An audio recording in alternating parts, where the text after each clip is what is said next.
faculty concert. And thank you so much for coming out on a Friday evening to hear some of our faculty tell stories.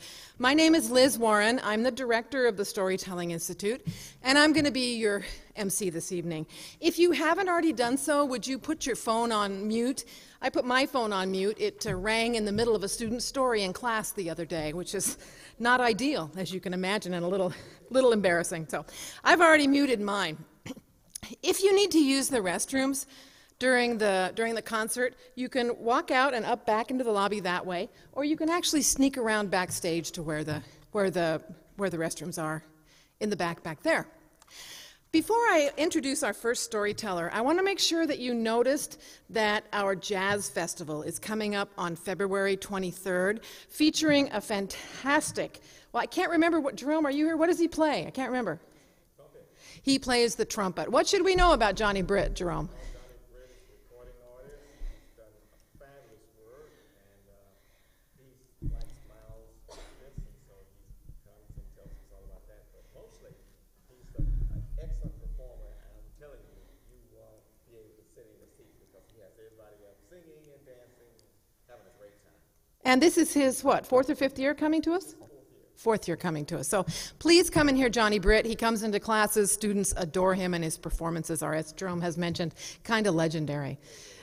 And let's see, what else do I need to tell you right now? I don't think I need to tell you anything else of a business nature right now, so let me introduce our first storyteller. Our first storyteller is Doug Bland, and I was at an event recently, and Doug was one of the MCs, one of 2 MCs. And his co-MC said, if you want to get a crowd at something, make sure Doug Bland is involved. And that is the truth. When you see people demonstrating for the environment down at the Capitol, when you see people almost anywhere lobbying for immigration rights and lobbying for environmental rights, Doug is there, and he always brings a crowd. And he's also one of the best storytellers in the state. Would you please welcome Doug Bland.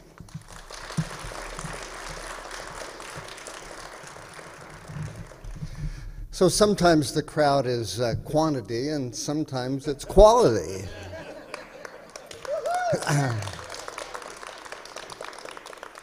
I've been really lucky in my life to have a lot of mentors and guides and teachers along the way, and of course that's our theme for this evening.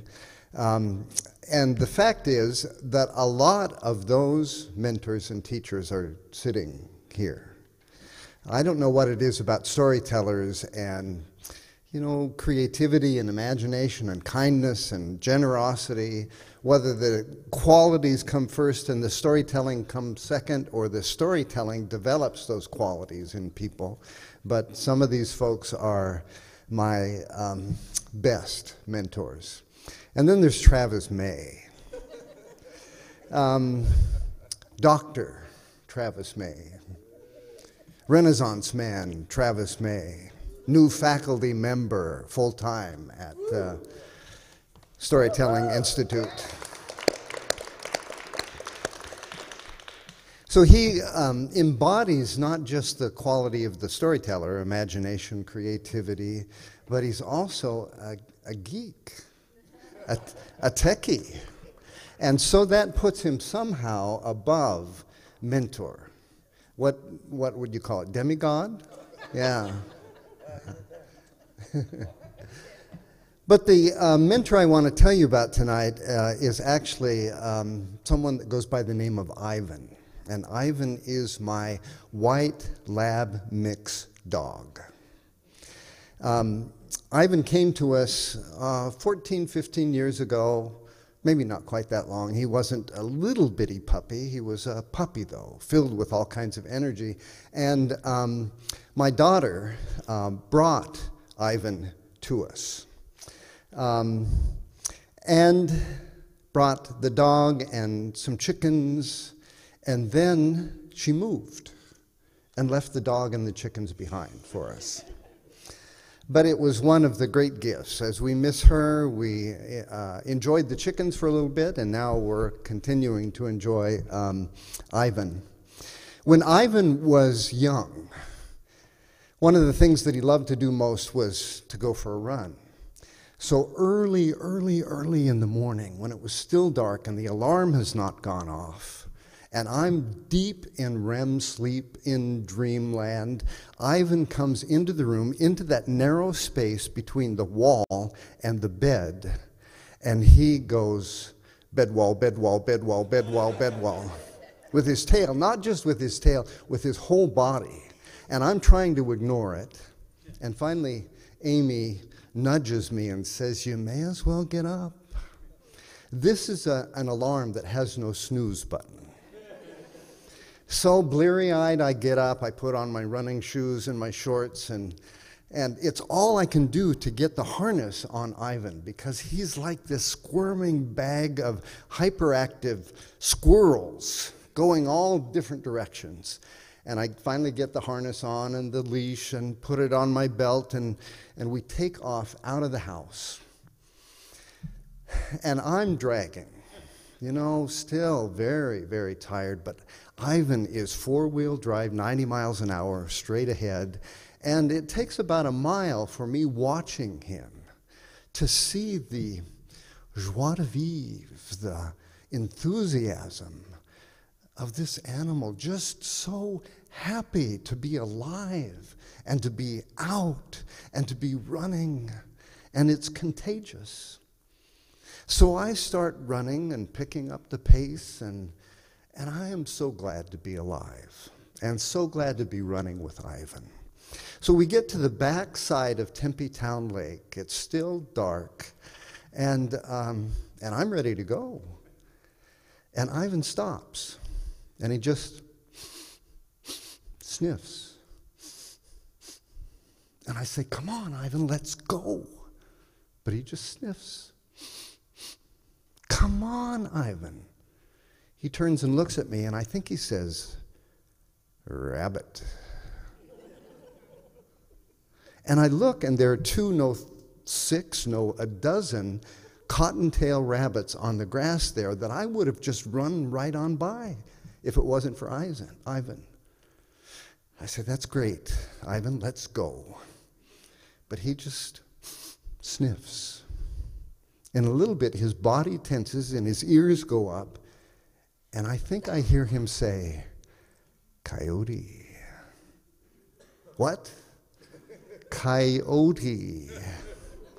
And out of the bushes comes this coyote, stalking the rabbits, slinking towards them.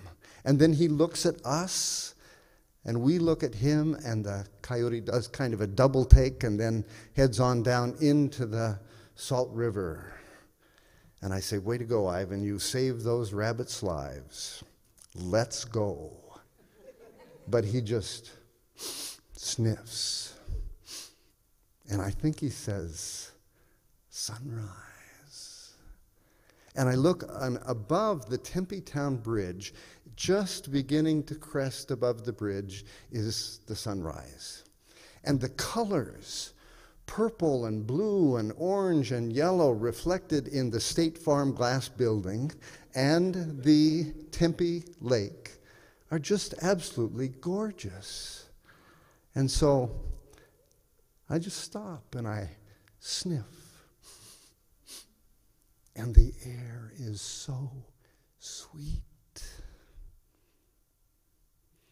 The only thing that Ivan likes to do more than running and sniffing, he likes to go hiking, especially in places where he can get off leash. So we go up to Flagstaff in the hills, or we go out far into the desert, and we take the leash off, and he runs free.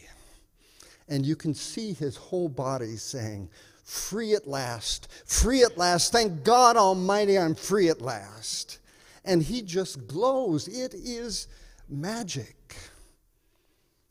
You know, in Harry Potter, where there's that scene and the Patronus comes to him, he is in utter despair, in absolute darkness, and confused, and he's divided from his friends and doesn't know what's happening next, when out of the darkness comes this lit animal, this doe, a Patronus, an animal with whom you have a special affinity. And it leads him through his despair and through his heartache and through the shadows of that night to the lake where he finds the sword of Gryffindor. Ivan is, for me, at those times, especially when we're out walking in the moonlight and his coat really does glow, my Patronus, my animal with whom I have affinity. He is my burning bush. And I feel, as I watch him, like I need to take my shoes off, because I know I'm standing on holy ground. Well, Ivan doesn't hike anymore.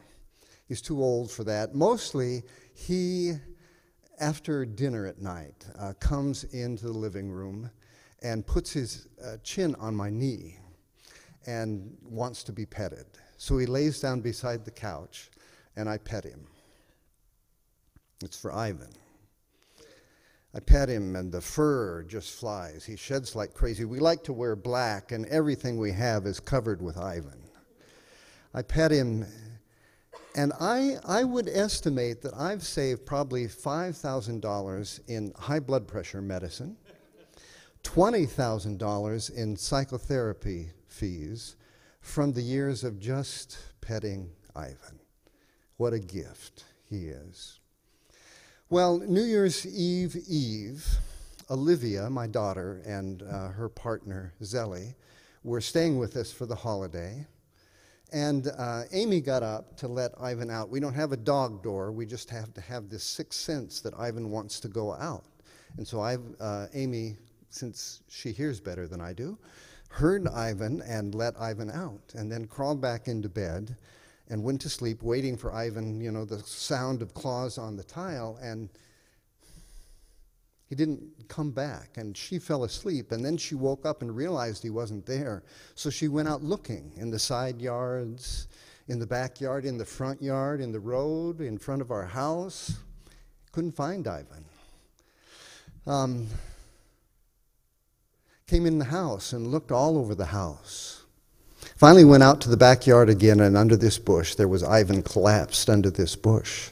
So she came to get me, and she came to get Olivia and Zelly, and the four of us came out, and we surrounded Ivan, and we brought candles out, and we rubbed our hands in Ivan's fur, and we could feel his heart going, you know, just 90 miles an hour, like it was fibrillating, and we thought Ivan was having a heart attack. So we just sat there and we told stories about Ivan. Ivan, do you remember the last time you and I went hiking? And we went up Picket Post Mountain. And you used to jump up on those boulders, but then I had to push you. Ivan, do you remember the time when we were walking in the neighborhood and that pit bull attacked you, but you maintained your nonviolent, serene stance? Ivan, do you remember when the postman would come, the mailman would come to the house, and you would just go crazy barking and tearing up this leather couch trying to get at the mailman. We told all these stories about Ivan. And I was getting cold, and the ground was hard, so I went in and got Ivan's bed, and the four of us scooted gently Ivan onto the bed and took him into the living room and lit more candles and told more stories. And we thought about who we call for euthanasia for Ivan, to let him go gently. In the morning, we started going about our business, and we noticed that Ivan put his head up, and I think he said sunrise. And we were amazed. And then a little bit later, we came into the room, and Ivan was standing up.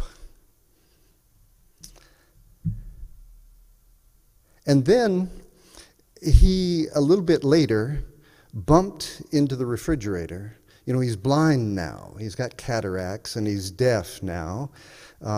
So he is someone who's become sort of a hero for me as someone growing older myself and losing capacities. He just keeps bumping along, and I hope I can keep bumping along too. So he gets up out of his deathbed, bumps into the refrigerator, bumps into the counter, bumps into the bar chair, goes over to the cabinet where the treats are kept, and he scratches. He wants a treat. Well, what are you going to do for a dying dog? Of course you give a last treat to a dying dog. So we gave him 2 treats. And then we realized, he's got this dry food we've been feeding him for years. We decided we'll add canned food, the best canned food we can have, after all, for a hospice dog. And then the next day, he's standing at the door like he wants to go for a walk. And this was 6 weeks ago.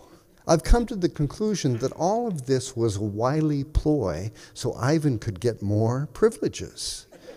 You see why he's my life coach, my guru. Well, we had some friends over. It was a meeting at my house. They were sitting at the dining room table, and I was making an important point.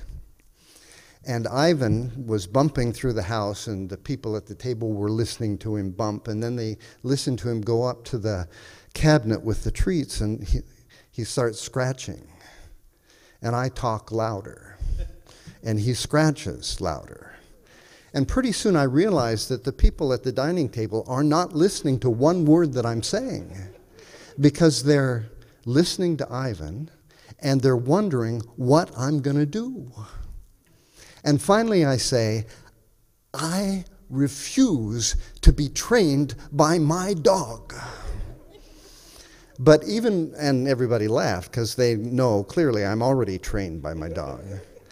And the fact is, I want to be trained by my dog. He's my hero, my mentor, my demi-dog. After all, dog and God are just spelled backwards. Ivan.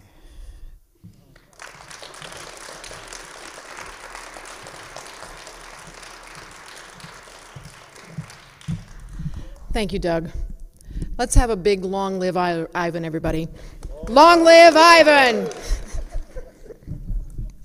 That was beautiful. How many of you have an animal who is busy training you? Yes, many of us. Many of us. When we were just getting started, I asked Jerome Garrison to tell us about Johnny Britt, but I didn't tell you who he was. Dr. Jerome Garrison is the Division Chair of Communication, Fine Arts, and Social Sciences.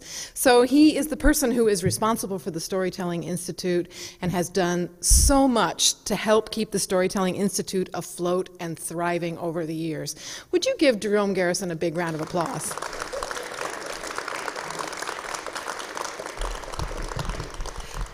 Neither Jerome and I have worked together for over 30 years, almost 36 years, I think. And neither of us have any plans on retiring. But I always tell him, the day you leave is the day I leave, because I don't want to be here without him. Someone else I would like to introduce to you is Sylvia Torrey. Where are you, Sylvia? Oh, right there. We have a couple of faculty members who are not storytelling tonight. One of them is Sylvia Torrey, and we're really hopeful that next fall, Sylvia Torrey will be teaching our brand new biblical storytelling class. So if you're interested in Bible stories, Sylvia has got the most amazing library of biblical concordances and histories and all this amazing material that you will you'll be able to dive in to develop those stories. So watch for it. We're hoping to have biblical stories in the fall. If not the fall, certainly the spring. So bravo, Sylvia. Sylvia and I developed that course last year. Another faculty member that could not be with us tonight is Kathy Shimpak. Kathy is a psychotherapist, a former lawyer, an artist, and a fantastic storyteller, and she teaches for us during the week as well.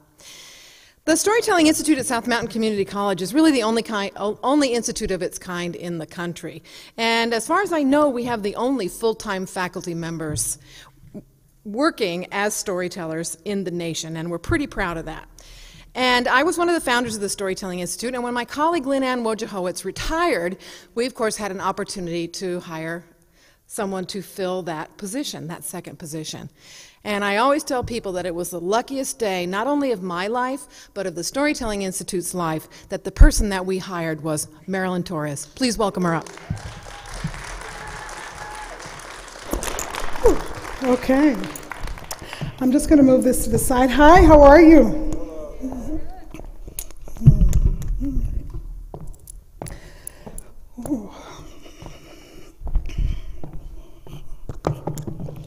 I thought I'd start by sitting down and then getting up. How's that?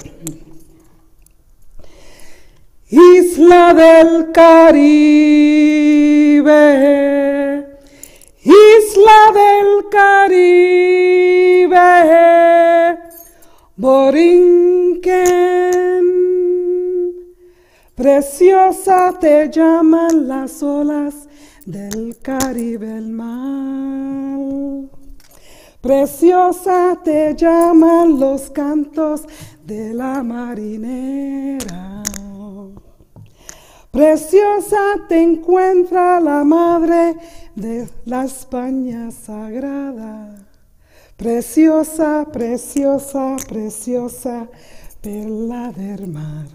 Borinquen, la-ri-ra-ra-ra-ra, la-ri-ra-ra, la-ri-ra-ra-ra-ra-ra-ri-ra.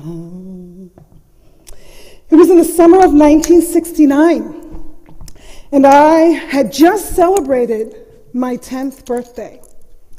I was really excited because my mother had announced that my uncle, Tío Alfredo, was visiting us from the island of Puerto Rico. And for me, my uncle was to me my hero.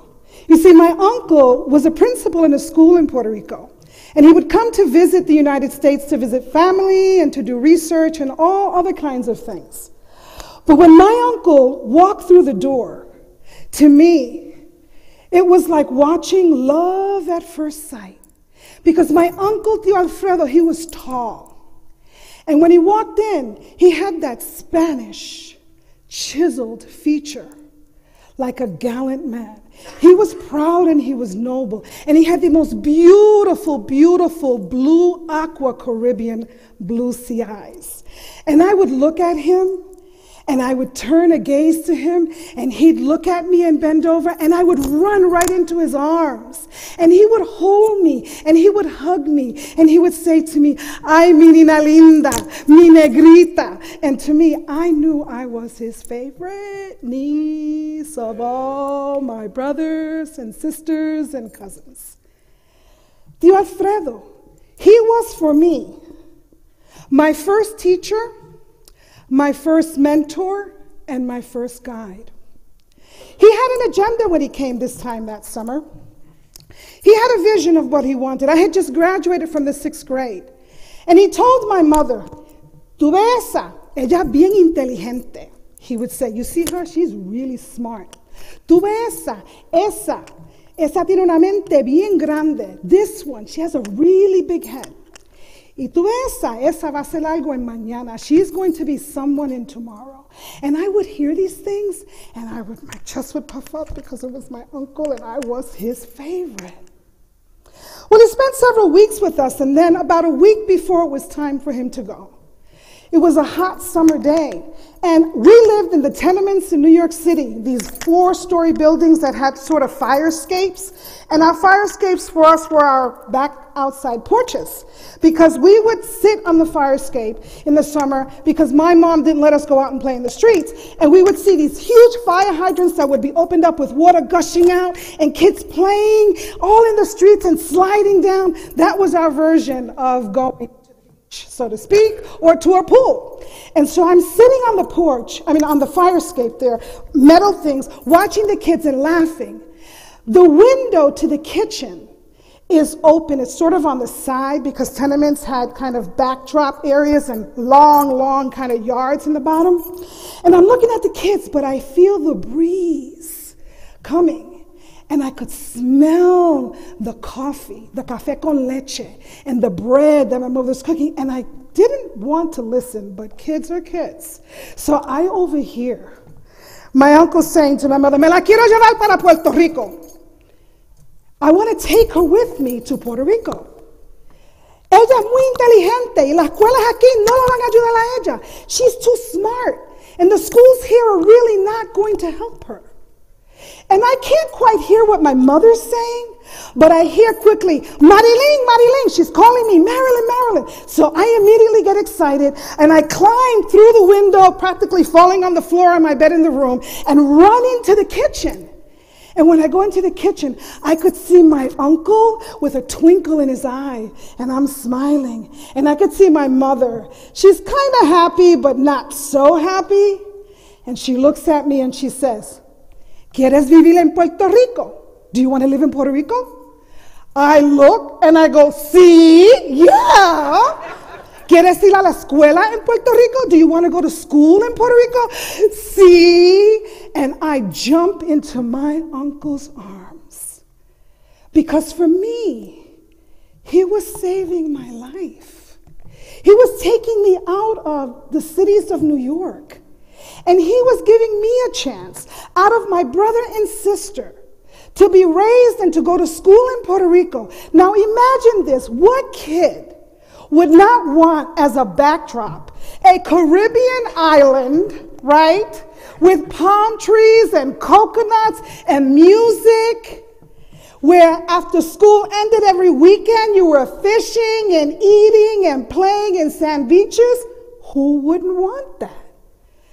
So of course I said yes, and I packed up my whole world, and in 1 week, my mother was dropping us off at Kennedy Airport International, and I was proud with my uncle walking, skinny and small, but I was proud. And we get on Pan American Airlines, 1969. The airline doesn't even exist today. Pan American Airlines. I can't tell you that I remember the flight, but I can tell you that for me it was like a dream. I was going to live on an island that I would visit every summer. I was going to live with an uncle who to me was the most handsome man in the world, and I was his favorite. My uncle, he did something that was very important as a teacher, a guide, a mentor, and a friend. He made sure that he laid the foundation that makes me who I am today. He made sure first that I had a passion for learning and the value of an education. He then made sure that I had a love for my culture, that I was a Puerto Rican child with African lineage, with Spaniard lineage, with Taino lineage, and that all those things made me very unique and very different.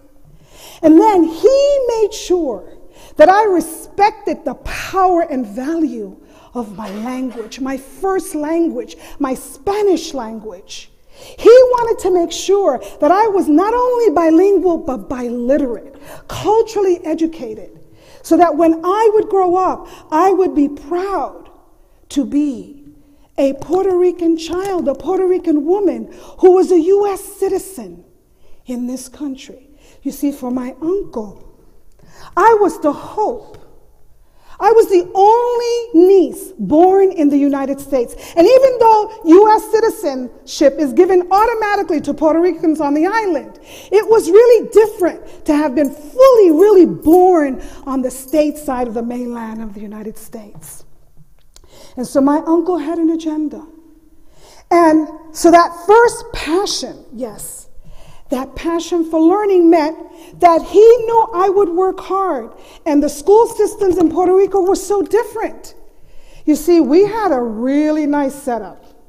For me, because I needed to learn Spanish reading and writing, because I could speak it, it's my first language, in the morning, from about 8:30 in the morning to about 11:30 in the morning, I spent my time in the 3rd grade with 3rd graders. And I was learning how to read and write Spanish. Then we would all, my cousins and my uncle, we would all walk from the school across the highway to the house. And my aunt had the biggest spread of Puerto Rican food, from rice and beans to salads and all that. And we would take our school clothes off, eat till we were like falling over, and then we would go to sleep for about an hour and a half. It was siesta time. Now you tell me if this is not a great setup for kids. And then after siesta time, we would get up, put our uniforms back on, go back to school, and we would be in school from about maybe 1:30 in the afternoon until about 5 o'clock. The sun didn't set the way it's set in other places. And then we would come home, and we would do our homework, And we would run in sugarcane fields, and we would play, and we would do our chores. And then at night, my grandfather would cross the highway after coming from the factory, the bread factory, with tons of bread, hot bread. And my aunts were making not chocolate milk, but café con leche, and slam it with butter. And we ate that, and we were out cold. Tell me if that is not an ideal life for a child. He instilled to me the value of culture because every weekend or every other weekend, we were a small village town on the coast, about an hour outside of San Juan, Vega Alta. And what he would do is the whole family would do what we call a gira. We would all get together and we would bring everything and the kitchen sink, camp out right on the beach for the entire weekend. Pits would be dug where pigs were being roasted. My uncles would cast these huge crab cages as the tide would come out, and then we would go fishing, and all day we would eat and play and listen to songs and stories. My uncles would have domino tables set up. There was lots of warm beer, which my aunts would drink, and tell all kinds of scandalous stories about who was doing what with whom and all that. And of course, us kids, every once in a while we played attention, but I spent so much time at night looking out into the darkness of the beautiful Caribbean Sea that was like bathwater, talking to she who I know was out there, Yemaya, mother of the sea. And we grew up understanding about our herbs and our plants. We grew up understanding that healing was of the mind, the body, and of the spirit. And so we blended all these traditions and culture. And I grew up with a rainbow of cousins, from red-haired looking Scottish speckled to wild African hair to long black hair, native, because I was Taína, I was Española. My grandmother, Doña Mela Pavón, tall with blue eyes. My uncle came out a lot like her side of the family. A Spaniard woman who came to Puerto Rico in 1889. This was what I was growing up with. Every day, I did not miss New York. In fact, when I got my Christmas box from my mother and saw a Twiggy Barbie doll, I couldn't even relate to it, because I was experiencing something that was such a great gift. And in the end, the language was everything. You see, my uncle and I would have these visits at night on the porch, and my task was to teach him English, to strengthen his English. His task was to teach me Spanish and correct my pronunciations and correct my reading. And he would say to me, "You're smart. You're so smart. You're going to change the world, Marilyn. You're so smart." And for a little girl coming out of New York, that saved my self-esteem, my sense of place, and my sense of purpose. Isla del Caribe, Isla del Caribe, Borinquen. Here we are today, the 21st century.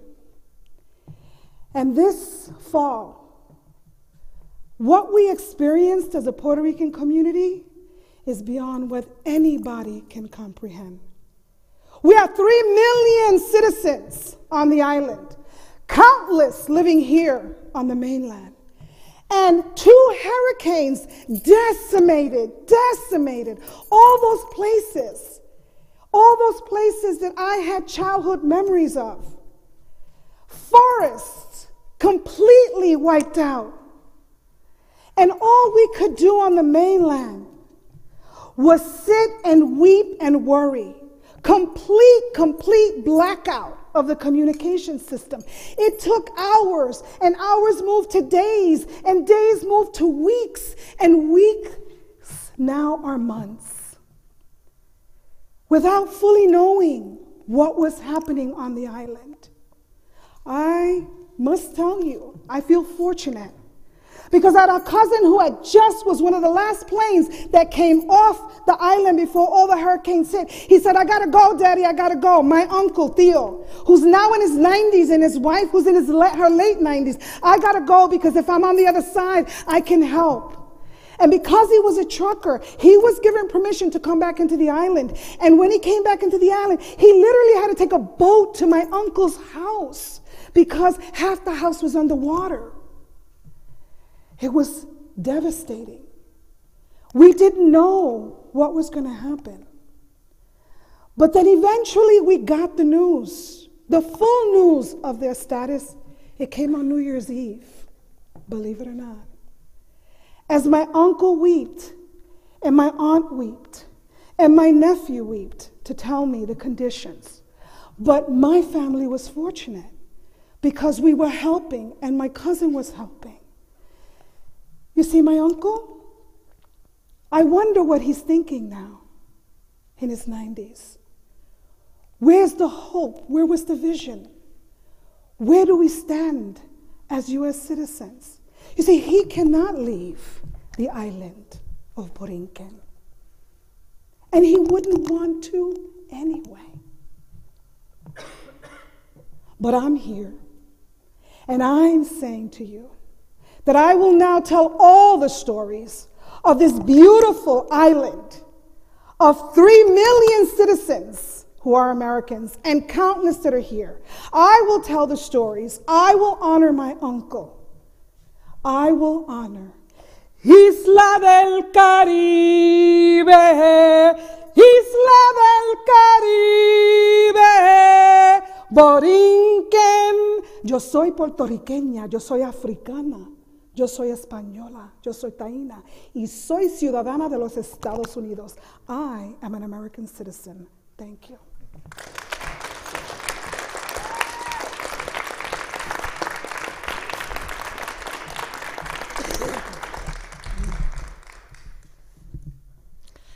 Thank you, Marilyn. I think you should seriously consider leading tours. I personally am ready for that weekend on the beach and the roasting of things and the catching of fish. How many want to go with Marilyn? Right? Yeah. I think you can sign people up right now. Let us know, and we'll make our itinerary. Let's get that island recovered first and get communications in place. Yeah, that's true. Bravo. Thank you, Marilyn. Our next storyteller is Kyle Mitchell. I met Kyle Mitchell in 2010. He was taking my mythology class, and I can see the room the way it was set up. He was sitting right over here on this side, and he always had that look on his face that he's got right now. And pretty soon I realized that Kyle had a lot to say, and he knew stories, and he had perspectives that no one else in the class had, and he was willing to share them. And then we found out that he was a storyteller. A few years ago, Kyle did a storytelling program for us, and that was the first time I met his mother. And his mother said to me, "Oh my God, he's been telling stories since he was 6 years old. We'd put him in the back of the car, and he would talk and talk and talk and talk. He would never stop telling stories." And I thought, oh, okay, good. It's clearly something he's been perfecting for many decades. Kyle now is the director of American... What's your title, Kyle? I'm sorry. Coordinator of the American Indian Intercultural Center for South Carolina. Coordinator of the We are the only college in the district that has such a position and such a program. This is Kyle Mitchell. Please welcome him up.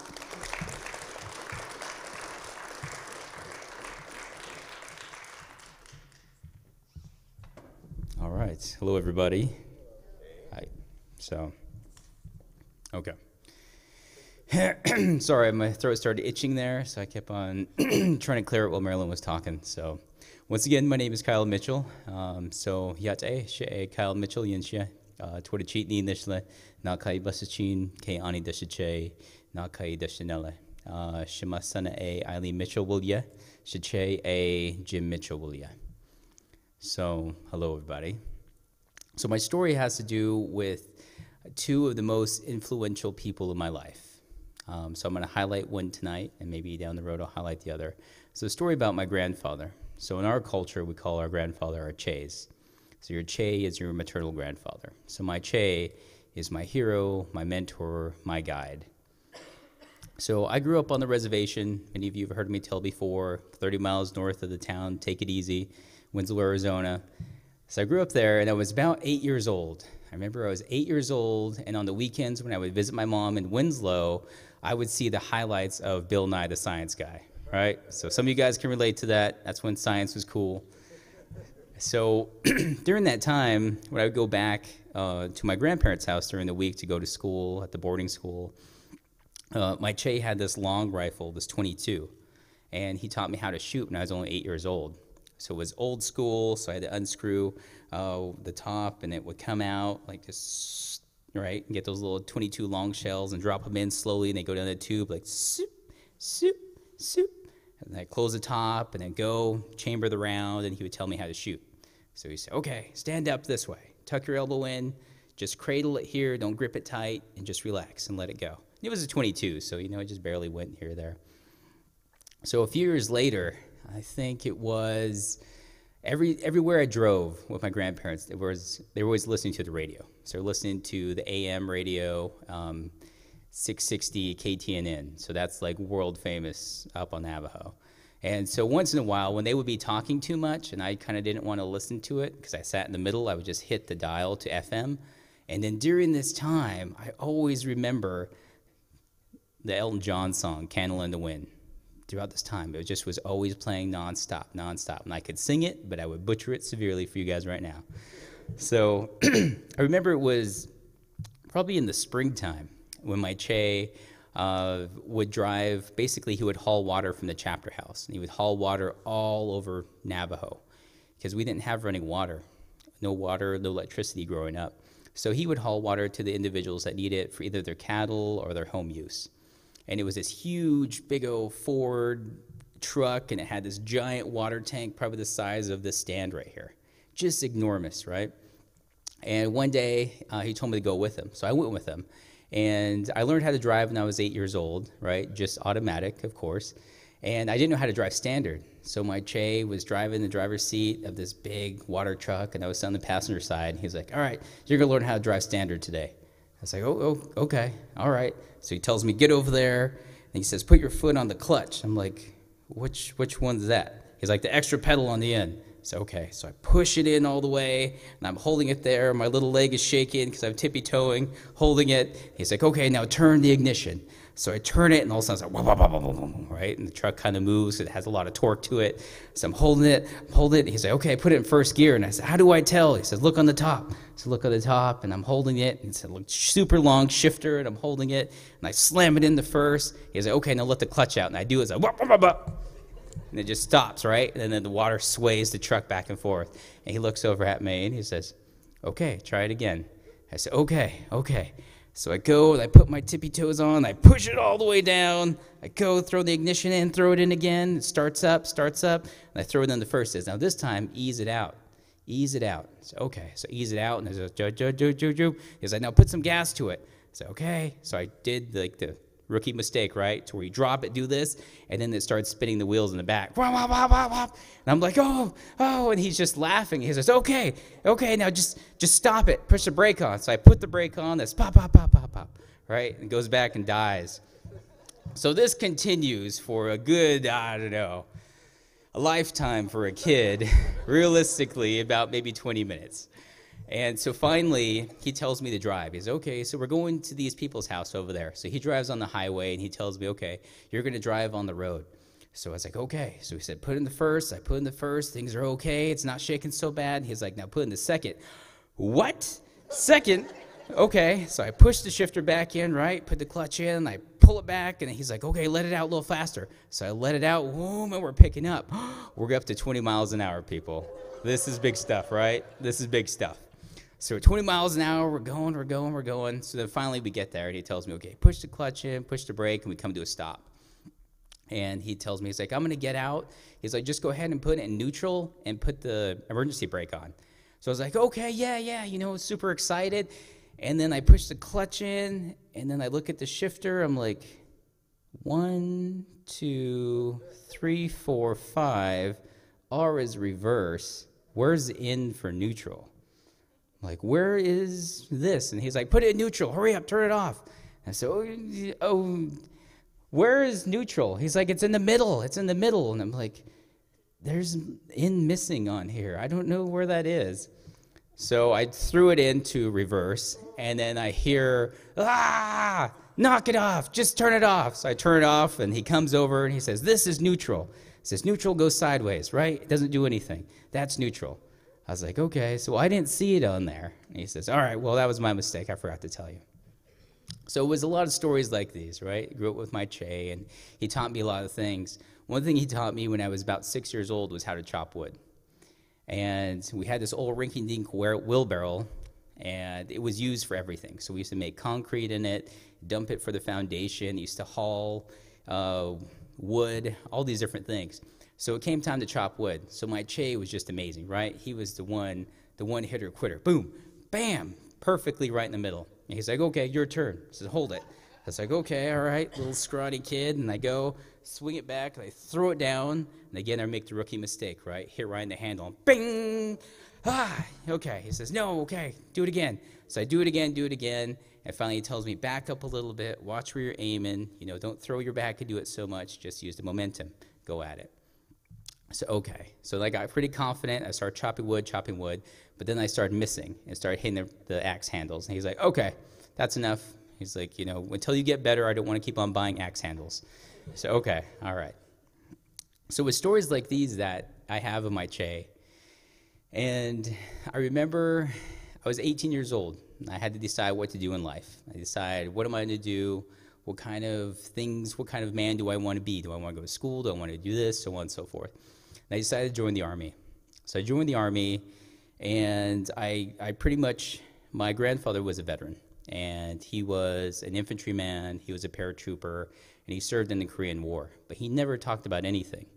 And the only reason why I found out he was all those things is because, of course, the naughty little grandkids going and digging around the cupboards, and I found his jump wings with the combat star over it. I found his CIB, and I found all these other medals in there.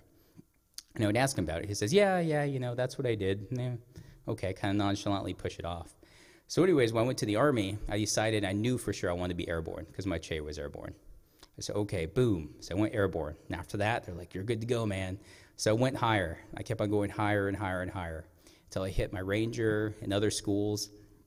And then came the time when I had to go back home, and my family was telling me, I was having a party, basically I don't know, it's not going away party, but a celebration, but it was a sad celebration because it was my deployment. And it was hard because everybody was looking at me, and everybody was giving me that look of like, I just love you so much, just know that. So everybody giving me the hugs and doing all this and that.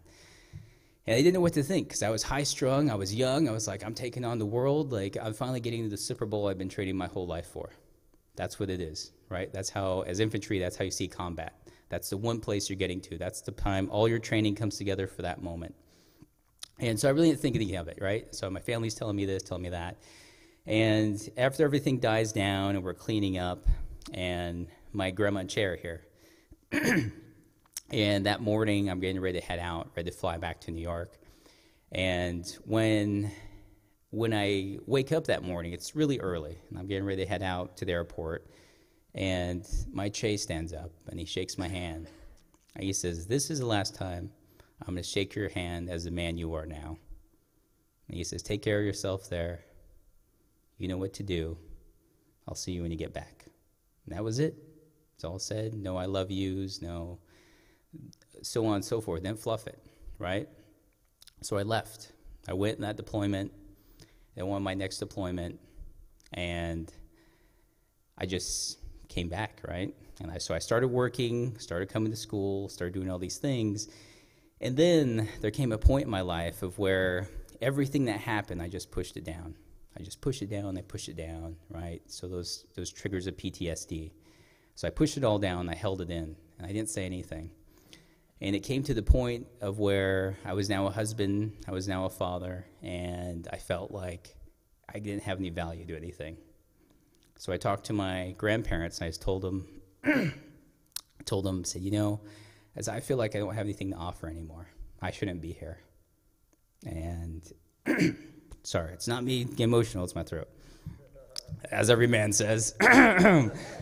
So anyways, I told my grandparents that, and my grandma just starts crying. She grabs me, holds my hand, and my Che looks at me, and he says, let me tell you something. And he tells me a story about his time in Korea. And he said he was in Korea. He said he was there for about a whole year, and nonstop. And the whole time, he never saw any other natives at all. And one day, he says they had a new supply of recruits come in, and these guys were going all over the place. And my Che was a platoon sergeant. So when his platoon, I think he was the first platoon, and there was a second platoon. And in that second platoon, there was a Navajo kid there. And so my Che looked, and he said he spotted him right away, because every Navajo can see another Navajo, It's just the way it goes. Just the way it goes. So he went up to the guy, and he introduced themselves, and they started talking, right, in Dinibazad, right, that language that just lights up your heart, your soul, and your spirit. It just lifts you. And so they started talking, and they started getting to know each other, and he lived, I don't know, maybe about 50 miles or so from where my Che lived. And they started talking, sharing these stories, and he carried with him a ring, and he had a ring on his finger, and my Che said it was really big and had a huge turquoise thing on it. And so what he did is he was given that ring from his mother. So his mother gave that to him, because in our culture, turquoise always keeps you safe once you leave the sacred mountains. It's your protection. It helps shield you from all those negative entities out there. So he was given that. And my Che, once he got to know him more, he picked on him, right? So he picked on him like Navajos do, or anybody does, right? And just little jabs here and there, playfully back and forth. And my Che said it was one night they were on the wire, and they heard that there was ambush coming. So everybody got there. Everybody started lining up along the wire, he said. He said it was probably about 3 feet deep. He says there's a bunch of barbed wire, and there's a bunch of sandbags randomly. And every so often, there was a break of where you can shoot. And he says everybody was there, and nobody heard anything. He says, but you can smell it. He says you can smell it in the air that something's coming. He says, so they dropped the flare into the tube, and it went up, and it just lit up the sky like fireworks. And he says he looked out, and he just saw them swarming like ants coming down. And he says that firefight lasted about an hour nonstop. He says once it was done, and once they had the tanks come in, they were pushing them back, then finally they could see what was going on. So he went through the trench, and he was looking around, and there was bodies here, bodies there. And he was grabbing his guys, he was calling for medics, and he was dragging people out. And he said, I was doing that, and the next platoon was next to us. They were holding the same line. And he went, and he pulled over, and it was that young man. And he said he looked at him, his eyes got watery, and then he grabbed him. He threw him over his shoulder, and he walked him all the way out, and he dropped him down. He dropped him down there. They grabbed the body bag, and he says before he put the body bag in there, he grabbed his ring, and he put it in his pocket. And then he sent out. My Che said, but that's what you do in combat. You don't have time for tears. You don't have time to think about it. It just happens. You have to keep moving. So he said, after I got out, he was there for 2.5 years nonstop. So by the time he came back home finally, what he did is he went to go find that lady, that mother. He went and he delivered that ring, and he told her the story of her son and what he did. And he hit me on my back, and he says, he said, I know you lost men. He said, that's something that's going to happen. And he said that now that's something you're never going to get rid of. He says, but a strong man can carry that. And that's what you need to be, as a strong man now. So I said, okay. And then him and my grandma, my grandma and my Che, they got together, and then they helped me create my first Nadant, to help heal from that spiritually, to refocus myself. And through that process, my Che talked to me a lot about what it was to be a Husteen, to be a man, to be a father, to be a husband, and all these different things. So now, I look at him, because he gave me all that. He gave me all that. Still to this day, he still gives me songs and stories to tell. And when I was thinking about this, and I was thinking about this telling, I was thinking hard about it. And the one thing I love about being in this position of faculty, adjunct, and teaching is that I can bring all of this. Because the same way that my Che talked to me when I got home is the same way I talk to my students. The same way I talk to the veterans in my class, the same way I talk to those who are going through hardship, and I let them know that we've been there. You know, this is a safe space. Let's heal together. Let's get forward. Let's have forward progress together. So once again, I just want to say, Ahihet Shiche, Jim Mitchell Wulia. Thank you.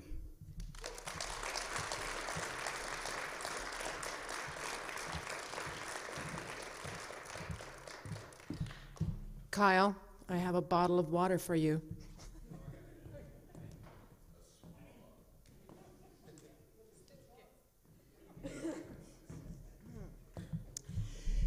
If any of you need to take the art of storytelling or would just love to take the art of storytelling, we have a class starting on Tuesday that Mr. Kyle Mitchell will be teaching. Starts on February 13th. It's at the Guadalupe Center, isn't it? Yeah. So if you live in Ahwatukee or in Tempe and the Guadalupe Center, which is at the Avenida del Yaqui and Guadalupe Road, Kyle will be teaching it there. Let's have another round of applause for Kyle. Thank you. Beautiful.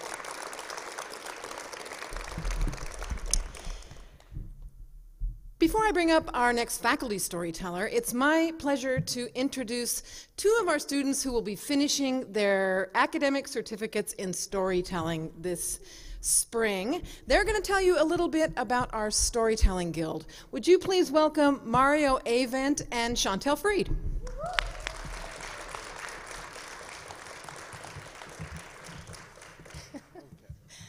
Hi, I'm Chantel. And I'm Mario. And we are storytellers. Part of being a storyteller, we also belong to the Storytelling Guild here at South Mountain Community College under the Storytelling Institute. And part of the Storytelling Guild is the whole community working together. And so, while we're talking, I'm going to need some audience participation. And I had 3 volunteers that I need to come up right now. And Dr. Garrison's gonna love this because usually he's the composer, but tonight I'm going to be. So part of the Storytelling Guild takes 3 ingredients. And the first ingredient is the storytellers.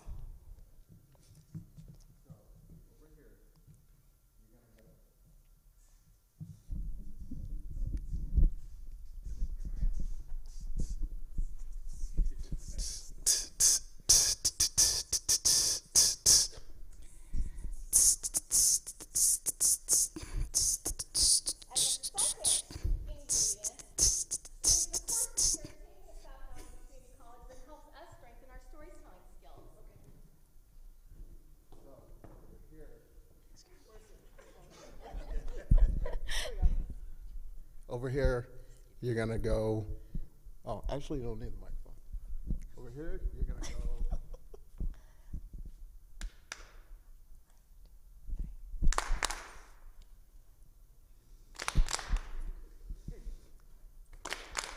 And the third ingredient is the community. Okay. And then over here, you're gonna go.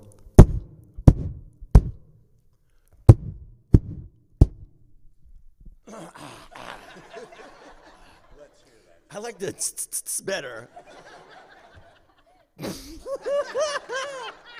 Don't make me laugh. Don't make me laugh. Serious business.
I'm a little lightheaded. Thank you.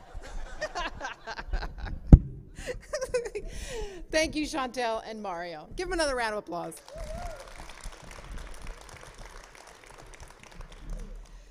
Our next storyteller is Harriet Cole, who in addition to teaching storytelling classes, teaches intercultural perspectives and other humanities courses.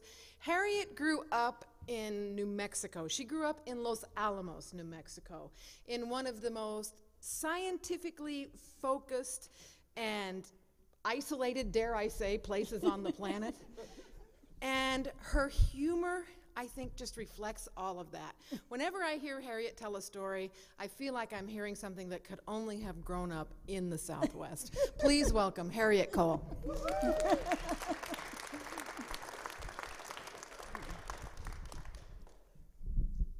Got this. I'm trying this thing tonight. Yeah. Well, we've heard some wonderful personal stories, but I'm going to tell a folk tale. And I know it's going to astonish those of you who know me that it's a Norwegian folk tale. Only this time, I have taken this Norwegian folk tale, and I have taken it by the scruff of the neck, and I have brought it to South Mountain. Because there's a mountain in this folk tale, and we have a mountain out there. And I actually crafted this when I was telling stories and continue to tell stories with the South Mountain Environmental Educational Center, which on a monthly basis has moonrise hikes with storytelling and black light so you can see the scorpions, and it's just really fun. And this also, I'm glad you got warmed up on the audience participation part, because I got some audience participation going on in this story too. And I will teach you what it is I need you to say, and you will have no trouble figuring out when to say it. So I'll do it one line at a time, and I'll say it, you repeat it. Gotta get up South Mountain. Gotta get up South Mountain. Repeat. Gotta get up South Mountain. Gotta get up South Mountain. Gotta get up South Mountain. Gotta get up South Mountain. Sometimes we'll be saying it loud, and sometimes we'll be muttering it, and sometimes we'll be whispering it. So we'll get started with this story. There was once a hen who lived in one of those backyards somewhere near South Mountain that have chickens and geese and ducks. And this particular hen, for reasons best known to herself, always spent her night perched in a Palo Verde tree. One morning, she woke up, and things were wrong. She didn't know what was wrong, but she knew how to fix it. And she said to herself, you guys help me now, I gotta get up South Mountain. I gotta get up South Mountain. I gotta get up South Mountain. And she set out running, and she ran so fast, she ran so hard that she smacked right into the rooster. What is up with you? What is up with you? I gotta get up South Mountain. I gotta get up South Mountain. I gotta get up South Mountain. All right, I'll come along. And the two of them ran so hard, and they ran so fast, that the rooster smacked right into the duck. Ack, what the whack, why the whack? Rooster said, ask the hen. The hen said, I gotta get up South Mountain. I gotta get up South Mountain. I gotta get up South Mountain. Duck said, okay, I'll come along. And the three of them ran so hard and so fast that the duck smacked into the goose. Why didn't you honk? What's going on? Duck said, ask the rooster. Rooster said, ask the hen. And the hen said, I gotta get up South Mountain. I gotta get up South Mountain. I gotta get up South Mountain. And the goose said, okay, I'll go along. And the four of them ran so hard and they ran so fast that the goose smacked right into the coyote, who said, my, what have we here? And the goose said, ask the duck said, ask the rooster said, ask the hen, and the hen said, I gotta get up South Mountain. I gotta get up South Mountain. I gotta get up South Mountain. And the coyote said, chill. It's a long ways up South Mountain. You're never going to make it in one day, but I got a deal for you. My den's about halfway up. You come up with me, spend the night with me, get up early in the morning, you'll be on South Mountain. And the rooster, the duck, and the goose all said, yeah. The hen was muttering to herself, gotta get up South Mountain, I gotta get up South Mountain, I gotta get up South Mountain. But she went along. And they all piled into that coyote's den, and the coyote had the goose sleep on one side of the fire and the duck on the other, and the hen insisted that she and the rooster sleep up by the smoke hole. And sometime, a little bit before sun, in that coldest time of night, the hen woke up because something smelled absolutely and indescribably awful. And she opened her eyes, and there was Coyote laying goose and duck out on the fire to roast in their own feathers. She smacked Rooster. I gotta get up South Mountain. I gotta get up South Mountain. I gotta get up South Mountain. And they pulled themselves out of the smoke hole, and they headed up South Mountain. Finally, just as the sun was rising, they reached the top. And the hen almost collapsed. She said, I did it. I did it. I got up on top of South Mountain. And the rooster said, you sure did, but I have a question. Why? Why did you have to get up on South Mountain?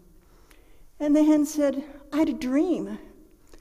As I slept in that Palo Verde tree, I dreamt that if I didn't get to the top of South Mountain, so that way, if I didn't get to the top of South Mountain, the whole world would come to an end.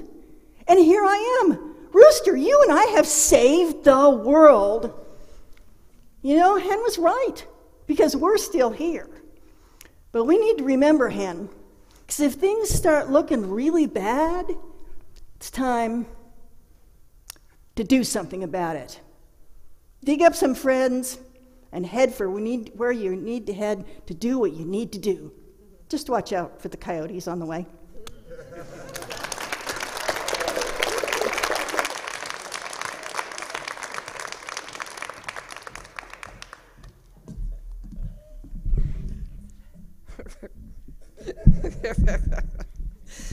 Now, how many of you are going to be saying that all the way home tonight, right?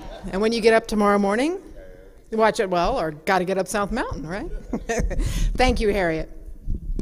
Harriet, those are on the full moon nights, the hikes. It's a weekend night for the full moon. They're on Facebook. They have all the information there, and it's fun. If you're a storyteller, come tell stories. If you just want to listen, come on. We always learn things, and we really have a really good time. South Mountain Environmental Education Center, and they're always usually they're often looking for storytellers to join them as well. So if you'd like to join on a moonlight hike, let Harriet know, and she will get you up South Mountain. Unless the coyotes get you. That's exactly right. Use during telling. That's one of the fun parts. Do you have to take the black light to see the scorpions, or can you just let the scorpions be? Okay, good. Good to know. Well, I'm going to introduce our final teller, who is Travis May, who's sitting right here, but I want to say a little bit about how he happens to be with us and a wonderful change that happened at the end of last semester. At the end of last semester, sometime early in December, we got the fantastic news that we had gotten a very large grant that allowed us to hire Travis May as our third full-time faculty member in the Storytelling Institute. And so everybody scurried, our vice president scurried, Jerome scurried, I scurried to get all the paperwork done so that he would be ready to start the semester as our third full-time faculty member. Travis has been at South Mountain Community College pretty much his whole life. He came when he was, his adult life anyway. We allowed him to live with his parents until he was 18. And then he came to South Mountain Community College as a student, and he was a work-study student in the AV department. And he went on and got his bachelor's and his master's and his PhD in leadership. And all along that time, he was continuing to grow in his career in the IT department. He was the person that made all of our computers happen. He planned the facilities for our new library. He was a stalwart member of the IT department. But about 6 years ago, he started teaching for us in the Storytelling Institute. And we began relying on him more and more heavily. And his boss and his co-workers, they all knew that when we got the chance, we were going to take him away from them. And then last December, that chance finally came, and I am so proud and pleased that Travis has joined us as our third faculty member. He is our featured teller tonight. He's going to be telling you several stories. Would you please welcome up Travis May? Oh. Thanks, Liz. So how are we doing? How about we all stand up a little bit and just give a little stretch? You guys have cushioned seats here. I got these plastic ones like in the classroom. Now I know how my students feel. This is bad. A little sore. All right, good. When you got a nice stretch, you can go ahead and sit down. And anyone here love to travel? Yes, most of us, yeah. Well, I love to travel as well. And a lot of times we travel, we learn things. Traveling can be the best teachers, you know.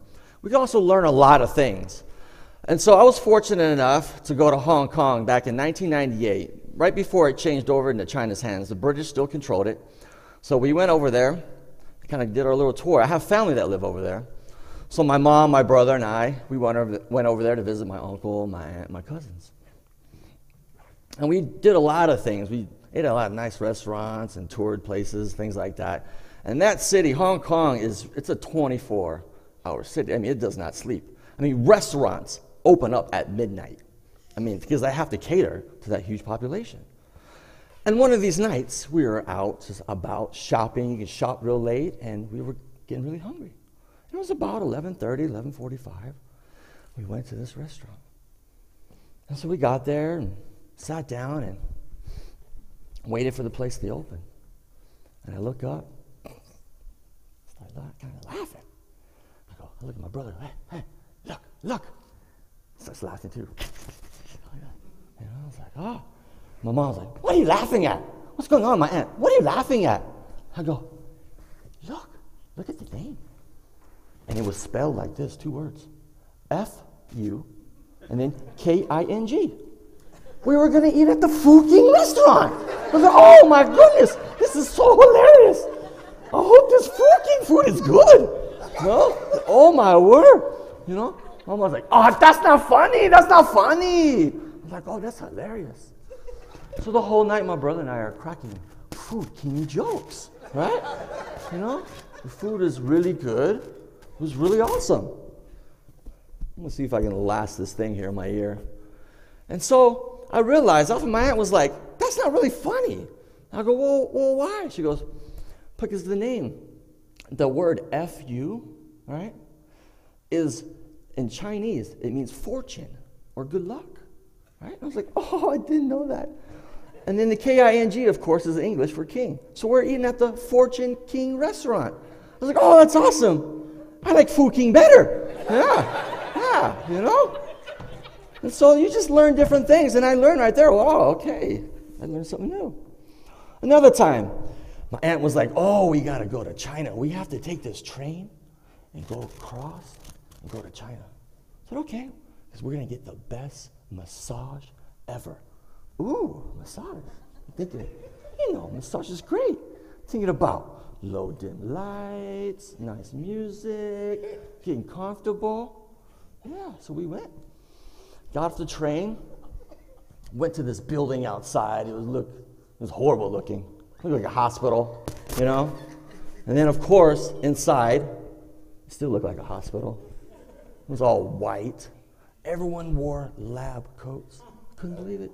It's like a science lab, you know? And people were walking like this down the hallways, you know, and going like this. And they called us all back. It was my aunt, my cousin, my brother, and I. We called us all back at the same time. Okay, well, we're all going at the same time, fine. Walking down this hallway, and it's like dodging out of the way because these people are coming at you. I'm like, this is crazy. One guy actually bumped me. I was like, hey, you bumped me. He didn't say anything, he just kept going. I go, Mom, this is a crazy place. What kind of massage place is this? She goes, oh, this place is for the visually impaired. I was like, oh my goodness, we're going to a massage place for visually impaired people?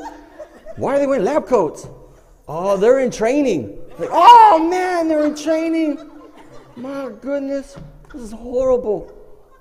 Of course, that's why they kept bumping into me. And so they take us back to a room, and it's one big, huge room. There's no separations, no curtains. They're like, get undressed. No! My mom is right there. I'll get dressed. No way. Mom, turn around. I just took my shirt off. That's it. So I don't know what my mom and my aunt and my cousin did. They're all women. That's hey, go ahead, take care of your business. Get under the sheets. Right?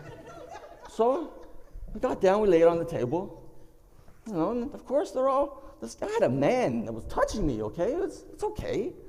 But he was like really strong, you know?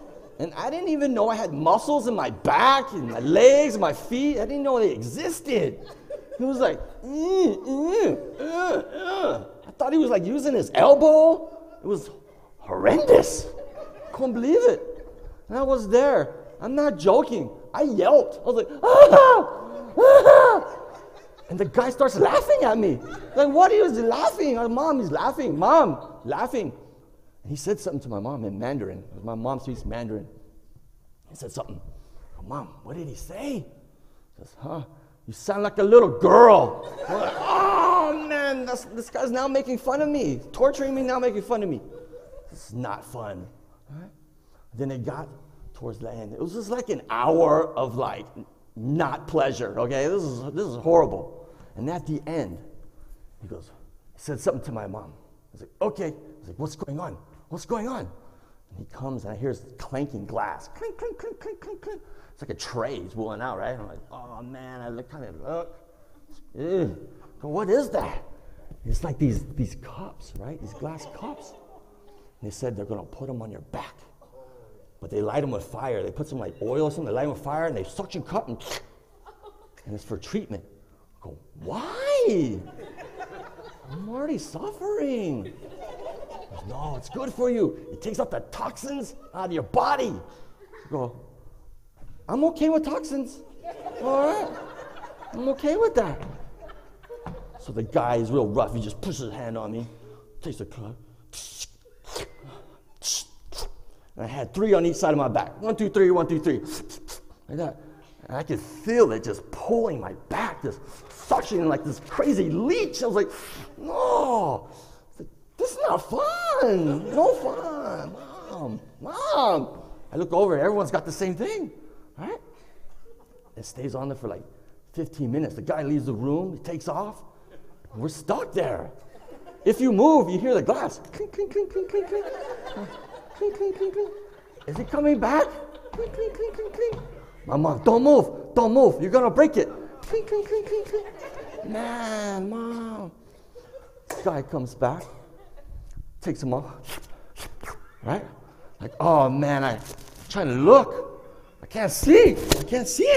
And I was like, but I look at my brother, I go, oh man, dude, you got 6 rings on your back. He goes, you have 6 rings on your back. I'm like, man, are these gonna go away? Can we wash them off? Mom said, no. What it does, it kind of, something about sucking your blood and your skin and it just turns red, right? I said, man, when will it go away?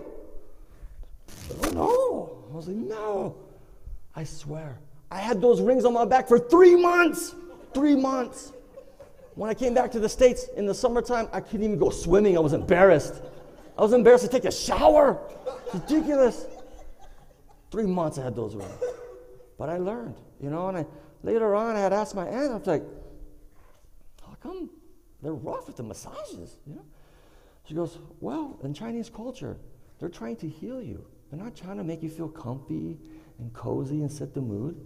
They're trying to really break down your muscles so they can heal you. It's like, oh, I wish you would have told me that in the beginning. You know? So I learned. Now, in my further travels, I've learned also that I should pick up certain languages or certain words with that language, right? Little sayings or sentences.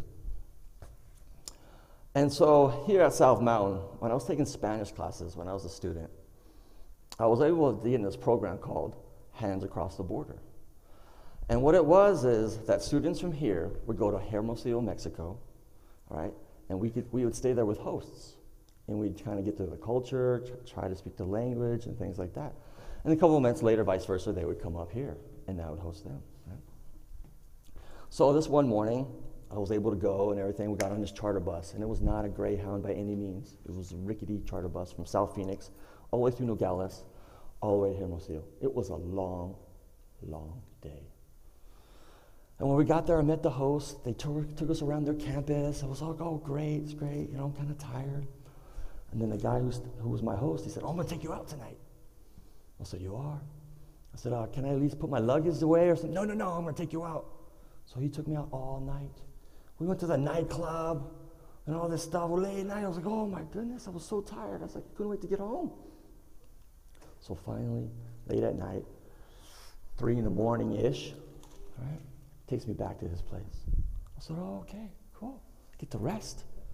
He goes, but be very quiet. My parents are sleeping, okay? I said, okay. So he goes into this and these houses are really small. So he goes in and he walks down the hallway and it's pitch black, dark, right? I'm like, I can't see.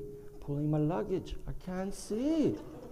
He goes, I see a light flip on in the back, little bedroom. I said, oh, okay, put stuff down. I go, okay. He goes, you're gonna sleep here on the bed? I'm gonna sleep on the floor. Oh, okay. So I lay down on the bed.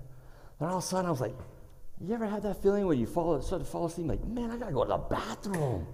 Like, oh my goodness. So I had to go to the bathroom. I go, hey, Luis, where's the bathroom?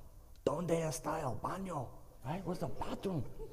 He goes, oh, just go down the hall. First one on your left. Okay, thank you. Lights out. Oh, like, man, it's dark. I get out of the bedroom. I'm walking. Walk down the hall. I'm feeling.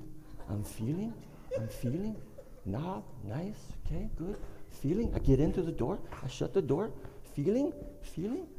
Go around, turn around.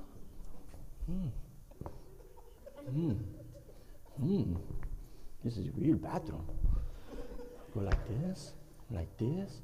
All of a sudden the light switch flips on. I see 2 sets of eyeballs like this looking at me. It's his parents. And I'm touching their feet. Oh man. And they were like this with the covers. The only thing I could say was, ¿Dónde está el baño?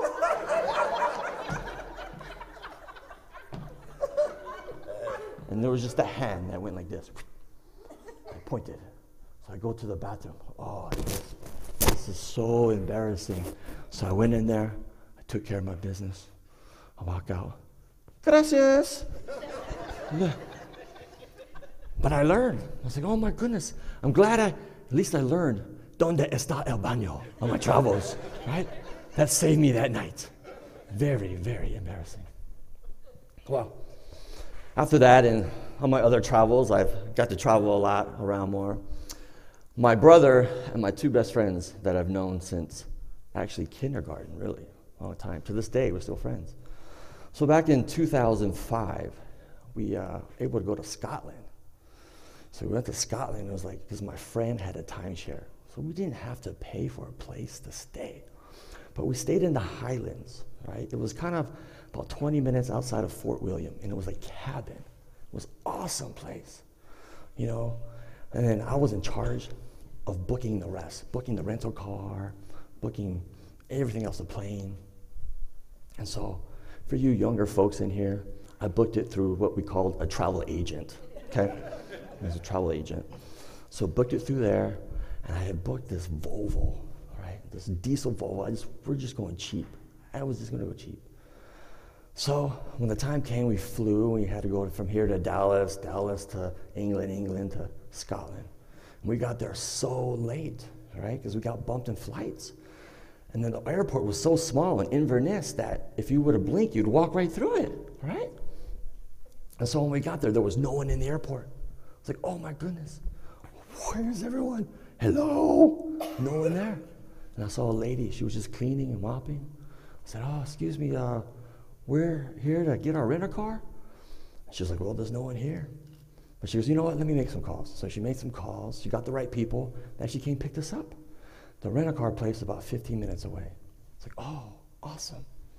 So we got there and they're like, wow, you're lucky that you got a hold of us because we're going to shut our doors for the night. He goes, we only have one car left. It's like, okay, it's the Volvo. He goes, and it's sitting right out there. Do you want it? So we all turn around. I said, it's that car? I said, yeah. I go, that one right there. Yeah. It was a brand new silver Mercedes Benz. Whoa. I was like, woo, I'll take it. Went out there. Black leather, smelled like a brand new car. Loved it. 4 American kids in their 20s? Yeah, I'll take it. So we drove. Of course, it's driving on the other side. So I was the first to drive. We drove about an hour and a half to our cabin where we stayed. And so that night we went out, and it happened to be Halloween night. And I didn't know they even celebrated Halloween over there. I mean, everyone's all costume and dressed up in Fort William. I mean, we went to this place, this restaurant, this place, establishment, and we just hung out with people.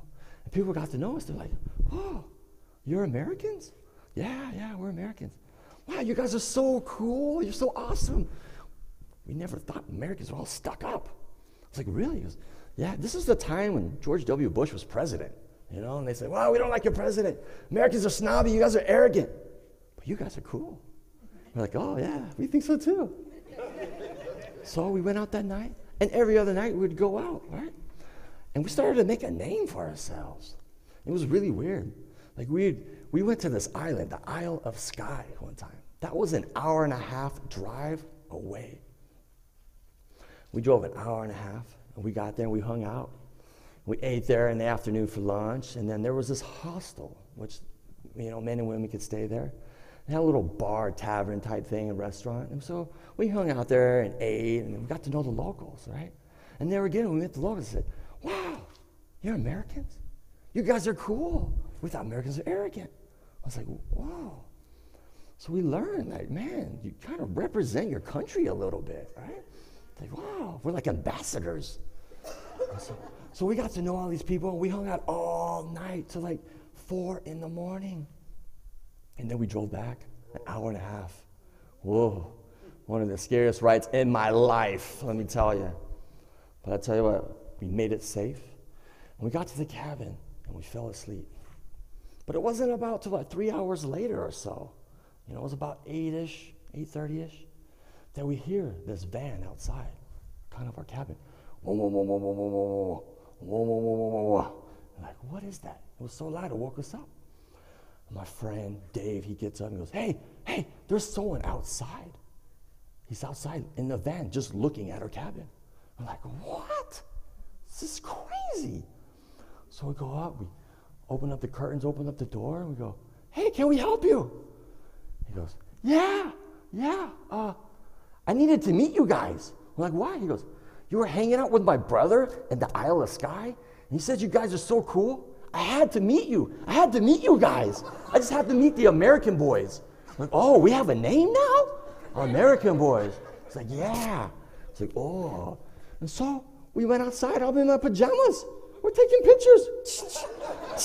Shaking hands. International relations. It was great. Couldn't believe it. So one of the last nights that we were there, we're this place called Speen Bridge. It's a little town, maybe about 400 people-ish, right? We went there, and travels in our days again. We were looking at castles, just cruising around in our nice Beamer or Benz. And we got there, so let's get something to eat. So we got there, and there was only about 5 people. And there was this one guy, traditional kilt, right? Socks pulled up. I mean, he had the whole giddy-up. Only thing he didn't have was his bagpipes. He had everything else. He was the nicest guy. They said, oh, come on, sit with us, you know? He goes, we heard about you guys, American boys. We're like, what? What? Yeah, let's talk. They bought us food, they bought us drinks, they bought us everything. Like, oh my word, we're celebrities. You know? An hour later, this place was jam-packed with people. We're like, what happened? You know? I asked the bartender later, I said, yeah, ma'am, an hour ago, this place was no one in here. I said, now it's so crowded. She goes, oh yeah, we made some calls. Everyone wanted to meet you guys. The American boys are in town. I swear, population 400 was in that place that night. It was like standing room only. We were taking pictures, taking selfies, everything. It was amazing. I couldn't believe it. We were celebrities. And so we know that the whole time in Scotland, everyone knew who we were. And so we got a name for ourselves, the American Boys.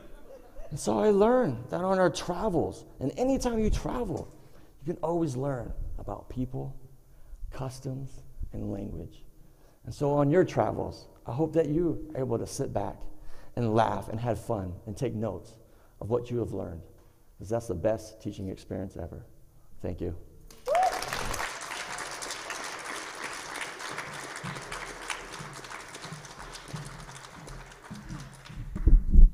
Travis, you're so funny, I think I'm going to take a class from you now. So just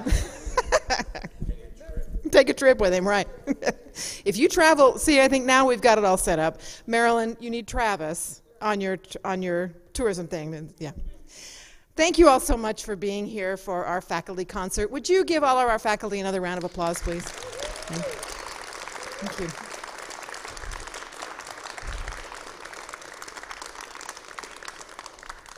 We have a couple more storytelling events coming up this semester on February 28th and on April 4th. We're having 2 performances in our Myth-Informed series. And on February 28th, our tellers are going to be Chantel and Mario and their partner, Brittany Castro. And I can give you a little sneak preview. I believe the title of it is Birthday Party at the Planetarium. So for sure there'll be cupcakes. If nothing else, you should come. It's going to be way more than cupcakes. Thanks again for coming. Good night. We'll hope to see you again.